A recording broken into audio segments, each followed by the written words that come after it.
మన వేదాలకు పూర్వమే సింధు నది మనకు తెలుసు, ఇప్పుడు అది పాకిస్తాన్లో ఉంది, ఇండస్ వ్యాలీ అంటాము. ఆ నది పరివాహక ప్రాంతంలోనే మన వైదిక సాంప్రదాయం అంటే వేదాలను పాటించే వాళ్ళు జీవించేవాళ్ళు.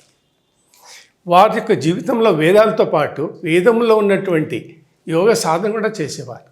వారు చేసేటువంటి యోగ సాధన అభ్యాసము, వారి జ్ఞానమే మనకు తర్వాత యోగంగా తయారైంది.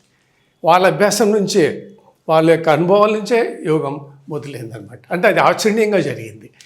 కానీ ఆధారాలుగా, గ్రంథాధారాలుగా మనం చూసినట్లయితే వేదంలోనే మనకు కనిపిస్తుంది. అంతకుముందు మనకు తెలియదు.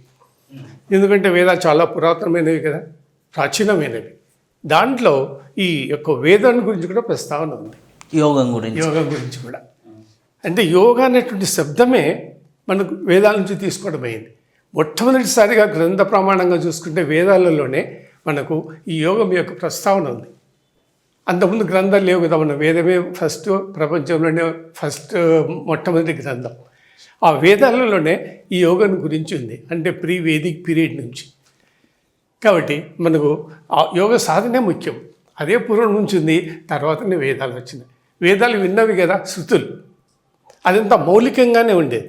అంటే ఋషుల యొక్క మేధావితనంలో ఉండేటివి. అవి గురువులు శిష్యులు బోధించుకుంటూ వచ్చేవాళ్ళు. రిటర్న్గా లేవు, వేదాలు రిటర్న్గా లేవు. తర్వాత గ్రంథస్థ కూడా కాలేదు, అప్పుడు తాళపత్రాలపై కూడా ఇంకా లిఖించలేదు. అంత ముందు నుంచే యోగ సాధనలు ఉన్నాయి.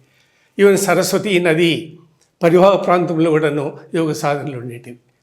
తర్వాత ఇండో ఆరియన్స్, ఇండో యూరోపియన్స్, వీళ్ళు కూడా యోగ సాధన చేసేవాళ్ళు.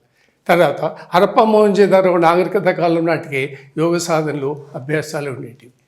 తర్వాత కాలంలో పరిశోధనలు చేస్తే ఆర్కియాలజీ డిపార్ట్మెంట్ వాళ్ళు కొన్ని గుహలలో, అంటే 10,000 years బ్యాకే ఈ గుహలలో కొన్ని యోగ ముద్రలు కనపడ్డాయి. తర్వాత నాణాల పైన యోగ సాధన ముద్రలు కూడా ఉన్నాయి, అవి కూడా కనపడ్డాయి. కాబట్టి మనము ఆచరణీయంగా చెప్పాలంటే, గ్రంథ ప్రమాణాలకు చెప్పాలంటే మొదలే యోగ సాధనలు ఉన్నాయి, తర్వాతనే వేదాలు వచ్చాయి.